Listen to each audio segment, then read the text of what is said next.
நம்ம கூட டாக்டர் கிட்ட போறோம், ஒரு பேட் நியூஸ் சொல்றாரு. பேட் நியூஸ் வந்த உடனே என்ன பண்ணக்கூடாது? உடனே கூக்குரல் இட்டு அழக்கூடாது, புலம்பக்கூடாது, பயப்படக்கூடாது, அப்செட் ஆகக்கூடாது, நிலை குலைந்து போய்விடக்கூடாது. உடனே குட் நியூஸ் நம்ம ஞாபகப்படுத்தணும். இப்போ ஆமென்.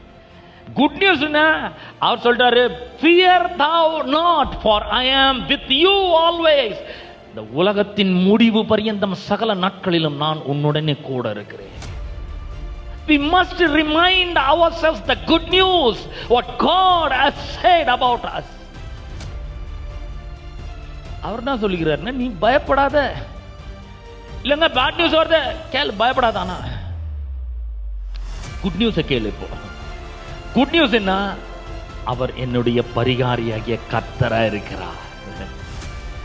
அவர் என் அப்பத்தின் தண்ணீரையும் ஆசீர்வதிக்கிறார், வியாதி என்னை விட்டு விலக்கிறார், ஆயுச நாட்களை பூரணப்படுத்துகிறார், நான் சகல ஜனங்களை பார்க்கலாம் ஆசீர்வதிக்கப்பட்டவனா இருக்கிறேன், கர்த்தர் சகல நோய்களையும் என்னை விட்டு விலக்குவார் சொல்லிட்டார் அவர். That is the good news. நீங்க ஒருவேளை வியாதியில் இருப்பீர்கள் என்றால், வியாதி உங்களை அச்சுறுத்தி கொண்டிருக்கும் என்றால், பயமுறுத்தி கொண்டிருக்கும் என்றால், இதே சிந்தனையா இருக்காதீங்க. ஐயோ ஒருவேளை இப்படி ஆயிடுமா, அப்படி ஆயிடுமா, நான் செத்து போயிடுவேனா.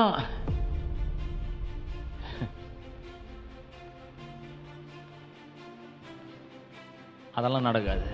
அவர் நீடிய ஆயுளை நமக்கு வாக்கு பண்ணி இருக்கிறார்.